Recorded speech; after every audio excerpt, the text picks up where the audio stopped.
His heart was broken. Someone stole his true love.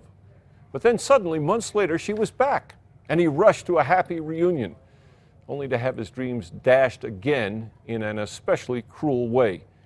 This is not a chapter from some romance novel. It's a true crime story.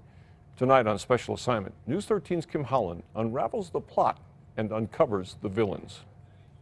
Yeah, so it's this car right here. Sumner Swartz loves this old Honda Civic. He spent last summer working on it, That was my hobby. only to have the car ripped off in October. I was really bummed that all my work is just stolen. Swartz filed this police report and heard nothing more about it. Then on March 11th, this certified letter arrived at his parents' house where he lives.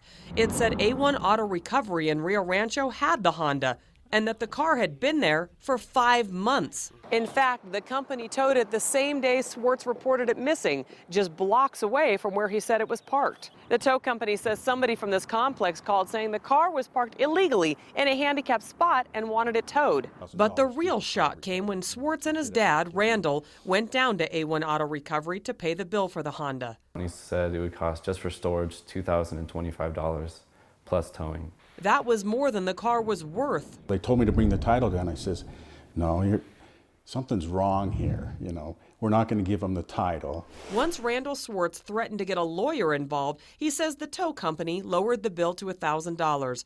Then they dropped it to $250 and agreed to tow the car back to the Swartz's home for free. But Randall pressed the company, asking why nobody contacted his family for 5 months.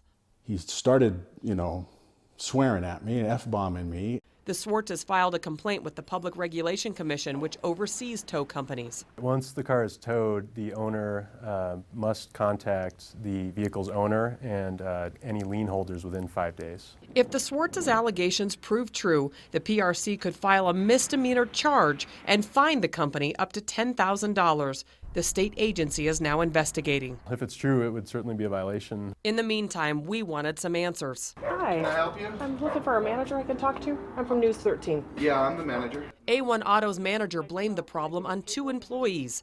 One, he says, was supposed to send out the lien notices to owners and later took off with the company's paperwork. Then another guy took over that job. The new guy just started sending out all kinds of liens and paperwork that may or may not be correct. We talked to the owner twice and he agreed to do an interview with us, then blew us off. He did tell us both employees no longer work there and he plans on refunding the Swartz's money.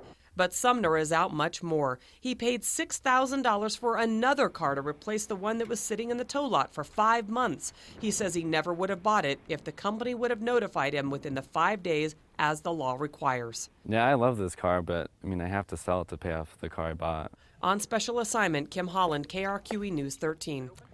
The Swartz family says the tow company still has not refunded the $250 they promised. The PRC says it's waiting to see if that happens before deciding how to proceed.